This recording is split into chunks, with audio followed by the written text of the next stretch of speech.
Hi folks, Donnie D here. The other day on one of the forums or on YouTube or somewhere, one of the folks recommended that I make the clays flash brighter or more by, rather than filling this top reservoir with chalk, that I fill the back up because it's a much larger reservoir.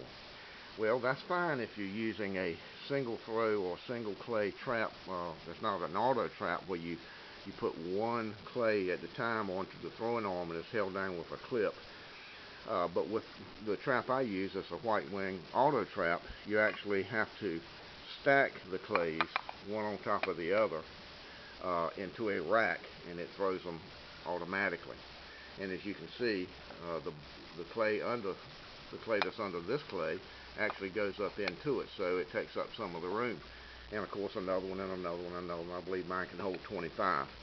But anyway, so I said, well, let's try something else. Let's go ahead and fill the top up and get some chalk up there, but also let's fill the bottom or the inside of the clay up as deep as we can. And the way I figured out how much I can put in there, I simply put some in one and kept experimenting by setting a clay into it, and I do it over and over again until this rim here just touched the chalk that I put in there. So basically what I do is I make up, first I make a batch of clays up with the top part filled, and I allow those to dry overnight.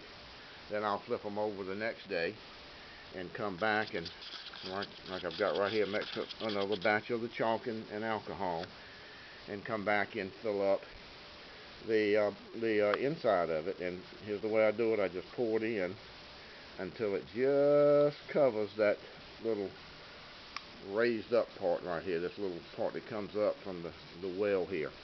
And if you do that, you still got enough room to drop a clay down inside of it so they can still stack to where it just touches.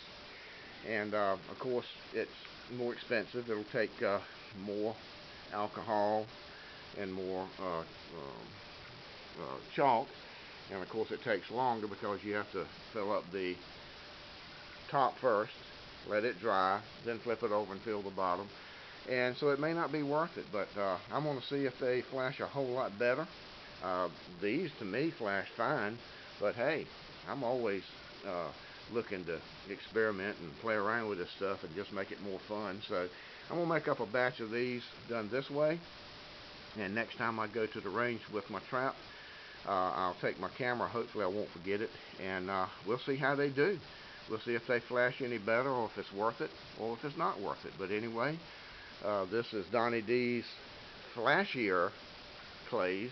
Hopefully we'll see. But for now, this is Donnie D, and I'll see you next time. Bye.